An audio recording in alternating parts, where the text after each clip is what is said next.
Pada video kali ini, kita akan mempelajari tentang bunyi dan sifatnya. Bunyi adalah segala sesuatu yang dapat didengar oleh telinga. Bunyi dihasilkan dari benda yang bergetar. Benda yang dapat menghasilkan bunyi disebut sebagai sumber bunyi. Berdasarkan frekuensinya, jenis bunyi dibedakan menjadi 3, yaitu 1. Infrasonik 2. Audiosonik 3. Ultrasonik. 1. Infrasonik. Infrasonik adalah bunyi yang jumlah getarannya kurang dari 20 getaran per detik. Bunyi infrasonik hanya dapat didengar oleh hewan-hewan tertentu seperti gajah, anjing, jangkrik, dan angsa. 2. Audiosonik.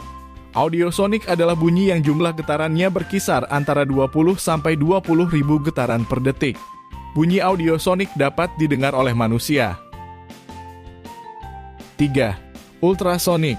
Ultrasonik adalah bunyi yang jumlah getarannya di atas 20 ribu getaran per detik. Bunyi ultrasonik hanya dapat didengar oleh hewan-hewan tertentu seperti kelelawar dan lumba-lumba. Bunyi memiliki sifat-sifat, yaitu sebagai berikut. 1.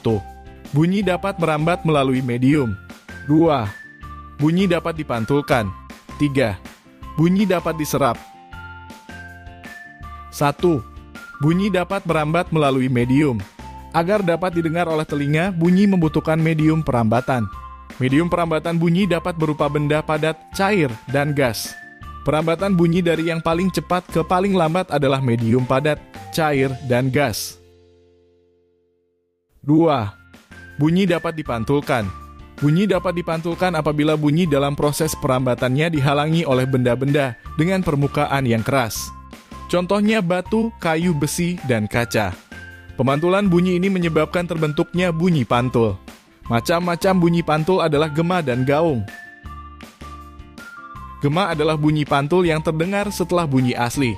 Contoh gema yaitu ketika kita berteriak di lapangan kosong yang dikelilingi tebing atau bukit-bukit dan di dalam gua. Gaung adalah bunyi pantul yang terdengar hampir bersamaan dengan bunyi asli, sehingga kita hampir tidak bisa mendengar bunyi asli karena terganggu dengan bunyi pantulan. Contoh gaung yaitu suara pantulan dari studio musik ataupun bioskop yang tidak memiliki peredam suara.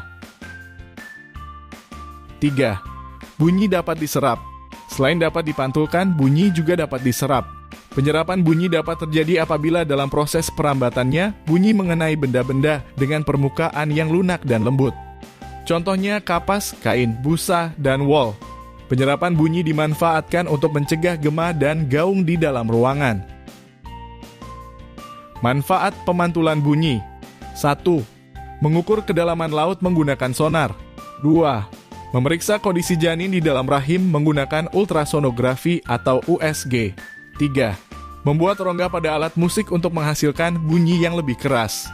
4. Mendeteksi keretakan pada logam menggunakan pancaran gelombang ultrasonik.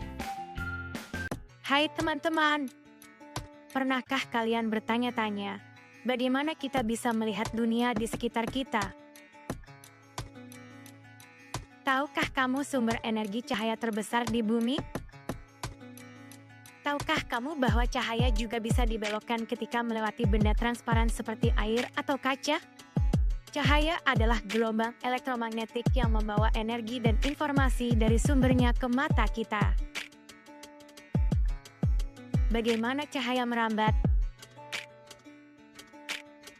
Kita akan melihat bagaimana cahaya bergerak dalam garis lurus dan dapat dibiaskan ketika melewati benda transparan seperti air atau kaca.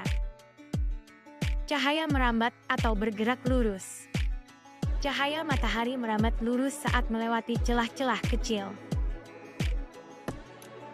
Bagaimana cahaya dipantulkan?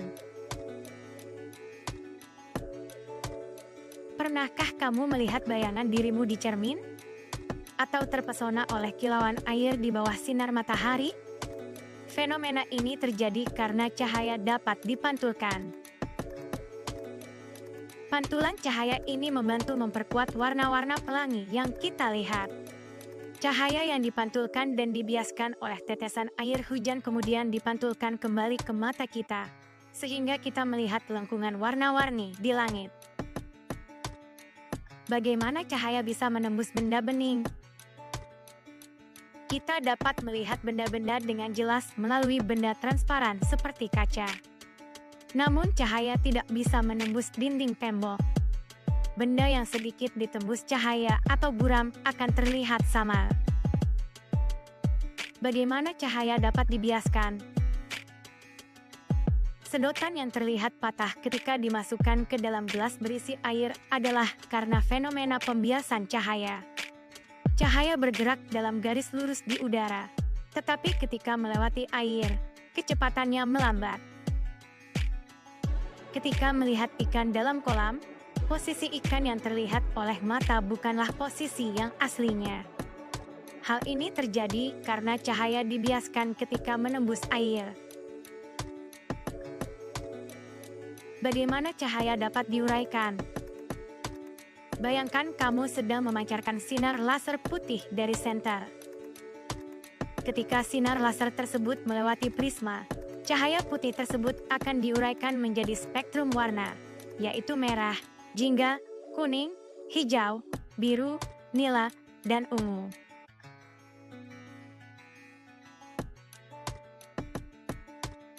Bagaimana cahaya membentuk bayangan? Pernahkah kamu bertanya mengapa kita memiliki bayangan? Jawabannya terletak pada cahaya.